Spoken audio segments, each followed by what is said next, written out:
দর্শক, সম্প্রতি আমেরিকায় জামাতের নায়েবে আমিরের ভারত ব্যাপারে একটা কথা রীতিমতো চাঞ্চল্যের সৃষ্টি করেছে এবং সেই মন্তব্যের পরে নানা রকমের ইকুয়েশন তৈরি হচ্ছে।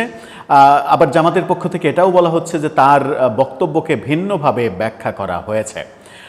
একটা ভিডিও ছড়িয়ে পড়তে দেখেছি আমরা, যে ভিডিওতে আমি জানি না সেই ভিডিওটা এআই দিয়ে তৈরি কিনা। সেই ভিডিওতে ডাক্তার তাহের বলছেন, একজন যিনি তার সাক্ষাৎকার নিতে চলেছেন, শুরু করবেন, তাকে বলছেন যে ভারতের বিরুদ্ধে ভালো বলেছি না, ঠিক সময়ে ঠিক কথাটা বলছি না, ব্যাপারটা ভালো হলো না। তখন উপস্থাপক বলছেন যে হ্যাঁ, খুবই ভালো হয়েছে, ভালো কথা বলছেন, যে কারণ বাংলাদেশের 99% মানুষই ভারত বিদ্বেষী, সেই কথাটা বলে আপনি সুপার একটা কাজ করেছেন।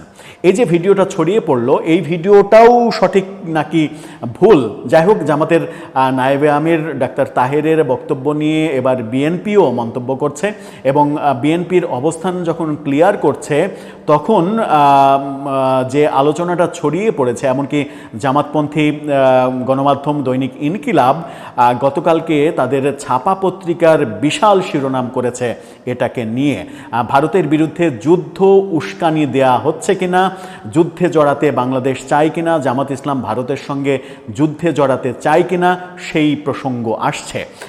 সেই প্রসঙ্গ যখন আসছে, তখন ব্যাপারগুলো কোন দিকে যাচ্ছে, ডাক্তার তাহের আদতে কি বোঝাতে চাইলেন, বিএনপি নেতা রিজভী কি বলছেন, সাম্প্রতিক সময়ে আলোচিত কন্টেন্ট ক্রিয়েটর রাজনীতিবিদ আম তারেক নামে যাকে চিনি, আম তারেক কি বললেন, সেগুলো নিয়ে বুঝে ওঠার চেষ্টা করব ব্যাপারটা কোন দিকে যাচ্ছে। থাকবেন পলিটিক্স টিভির নিয়মিত আয়োজনে।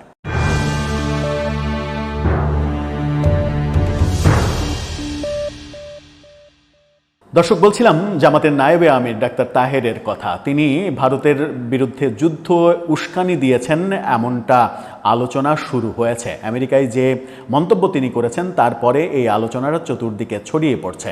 বিএনপি নেতা রিজভী তাকে নিয়ে মন্তব্য করেছেন, বলেছেন, ইন্ডিপেন্ডেন্ট টেলিভিশনের শিরোনামটা আপনারা দেখে নিতে পারেন, বলা হচ্ছে জামাত নেতার ভারতের বিরুদ্ধে যুদ্ধের কথার পেছনে অন্য উদ্দেশ্য রয়েছে এবং সেই উদ্দেশ্যটা তিনি ভয়াবহ উদ্দেশ্য বলছেন, ষড়যন্ত্রের উদ্দেশ্য বলছেন। কি বলছেন তিনি? বলছেন জামাত নেতার ভারতের সঙ্গে যুদ্ধের ঘোষণার পেছনে অন্য উদ্দেশ্য রয়েছে, বড় ধরনের কোনো গেম প্ল্যান কিনা তা নিয়ে মানুষের মধ্যে প্রশ্ন উঠেছে। তাহলে জামাত কি ভারত ইস্যুতে নতুন কোনো গেম প্ল্যান খেলছে? জামাত একটি ভয়ঙ্কর নীল নকশার মধ্যে রয়েছে, এটা রাষ্ট্রবিরোধী কথা, দেশের সার্বভৌমত্বকে দুর্বল করার ইঙ্গিত রয়েছে। রাজধানীতে এক অনুষ্ঠানে রিজভী এই মন্তব্য করেছেন।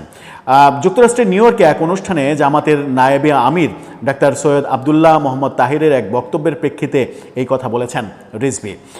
ওই অনুষ্ঠানে তাহির বলেছেন, আমাদের স্বাধীনতা ও সার্বভৌমত্ব নিয়ে কারো সঙ্গে কোনো কম্প্রোমাইজ হবে না।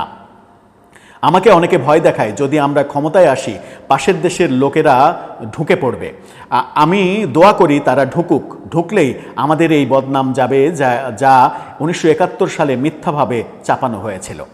অর্থাৎ ঢুকে পড়লেই তার মুক্তিযোদ্ধা হওয়ার স্বপ্নটা পূরণ হবে, তখন আমরা প্রকৃত স্বাধীনতা যোদ্ধা হিসেবে নিজেদের প্রমাণ করার সুযোগ পাব। কমপক্ষে 50 লাখ যুবক ভারতের বিরুদ্ধে স্বাধীনতার যুদ্ধ করবে। তিনি বললেন যে ভারত ঢুকে পড়ুক, ঢুকে পড়লে আমাদের 50 লক্ষ যুবক যুদ্ধ করবে, সেই যুদ্ধে 25 লাখ গেরিলা হবে, 25 লাখ সারা দেশে বিভিন্নভাবে ছড়িয়ে ছিটিয়ে যাবে এবং আমরা নিজেদেরকে খাঁটি মুক্তিযোদ্ধা হিসেবে দাবি করতে পারবো। সুষ্ঠু নির্বাচন নিয়ে শঙ্কাও রিজভী বলেছেন। এই যে ডাক্তার তাহের এই মন্তব্য করলেন, সেটাকেই রিজভী সাহেব তিনি বলছেন যে এটা একটা বড় ষড়যন্ত্র। এদিকে আম তারেক, যাকে আম তারেক হিসেবেই চেনা যায়, আম জনতা পার্টির নেতা আম তারেক, তিনি এক ভিডিও বার্তায় ইউটিউবে তিনি বলেছেন, ডাক্তার তাহের সম্পর্কে ব্যাপক সমালোচনা করেছেন। বলেছেন আপনার এই 2025 সালে এসে মুক্তিযোদ্ধা হওয়ার খায়েশ হয়েছে, যেটা 71-এ যে ট্রেন আপনারা মিস করেছেন, সেই ট্রেন আর ধরতে চেষ্টা করেন না, সেই ট্রেন আর ধরা যাবে না। আর ভারতের বিরুদ্ধে উস্কানি দিয়ে যে যুদ্ধের কথা বলছেন, এটা কোনোভাবেই ঠিক না, তিনি নানাভাবে সমালোচনা করেছেন এবং ভারতের বিরুদ্ধে যুদ্ধের একটা উস্কানি, এটা যে দেশের সার্বভৌমত্বের জন্য বিপজ্জনক সেটা বলা হচ্ছে। এই মন্তব্যের পেছনে তার অন্য কোনো উদ্দেশ্য আছে কিনা, মন্তব্য নিয়ে প্রচুর সমালোচনা হচ্ছে। জামাত থেকে বলা হচ্ছে যে তার মন্তব্যকে বিকৃত করা হয়েছে। এদিকে ইনকিলাব যে শিরোনামটা করেছে সেটা হচ্ছে যে নিউ ইয়র্কে আবদুল্লাহ তাহিরের বক্তব্যে তোলপাড়, বাংলাদেশে ভারতের আক্রমণ চায় জামাত। চিন্তা করা যায় কি শিরোনাম, বাংলাদেশে ভারতের আক্রমণ চায় জামাত। যদি আক্রমণ ভারত সত্যিই করে তাহলে জামাত মুক্তিযোদ্ধা হিসেবে নিজেদেরকে জাহির করতে পারবে।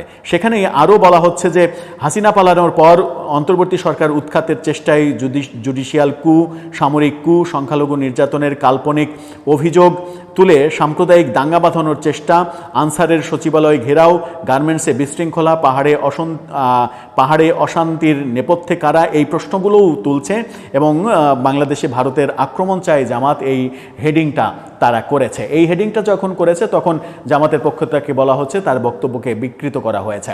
জামাত অবশ্য খুব কুইক রেসপন্স করে, তারা যদি কোনো ভুল করে তাহলে তারা কুইক সেটা ক্ষমা চায় অথবা সেখান থেকে তারা ফিরে আসে। অর্থাৎ জামাত সাম্প্রতিক সময়ে যে রাজনীতি করছে খুবই কৌশলের রাজনীতি করছে এবং জনগণকে মন্ত্রমুগ্ধ করার চেষ্টা করছে। ডাক্তার তাহেরের এই মন্তব্য যে খুবই বাজে মন্তব্য হয়েছে, তাদের দলের জন্য যে এটা ক্ষতিকর সেটা হয়তো তারা বুঝতে পারছে। জামাতের পক্ষ থেকে হয়তো আজকালের মধ্যে একটা বিবৃতিও আমরা দেখতে পাবো। আমরা গতকালকেই দেখলাম যে আগের দিন জামাত ইসলামীর নতুন লোগো উন্মোচন তো না, একটা অনুষ্ঠানে তারা লোগো ব্যবহার করেছে, নতুন লোগো, যেখানে আল্লাহু লেখা নাই, যেখানে আগের লোগোতে আল্লাহু লেখা ছিল আরবিতে আকিমুদ্দিন, অর্থাৎ দিন কায়েম করুন, দিন কায়েম করো সেটা লেখা ছিল। সেই আরবি লেখা কোনো কিছুই নেই। একটা মডার্ন আধুনিক লোগো তৈরি করার চেষ্টা করা হয়েছে। সেটা যখন বিতর্ক তৈরি হলো, একদিনের মাথায় 24 ঘন্টা যেতে না যেতেই জামাতের পক্ষ থেকে বলা হলো যে সেই লোগো সরিয়ে ফেলা হয়েছে। তার মানে সেই লোগো তারা করছে না। আমরা এর আগের লোগো নিয়ে ভিডিওতেই বলেছিলাম যে এই লোগোটা উন্মোচন করাই হয়েছে এই কারণে যে জনগণের ফিলিংসটা বোঝার চেষ্টা করা হয়েছে। চতুর্দিক থেকে যখন সমালোচনা হয়েছে প্রচণ্ড যে জামাত কি ইসলাম থেকে এবং আল্লাহর নাম থেকে দূরে সরে যাচ্ছে কিনা, জামাত কি ট্র্যাডিশনাল রাজনীতি করছে কিনা, তখনই কিন্তু তারা লোগো সরিয়ে নিচ্ছে, এই ঘোষণা দিয়েছে। তার মানে যে কথা বলছিলাম, জামাত খুবই কুইক রেসপন্স করছে এবং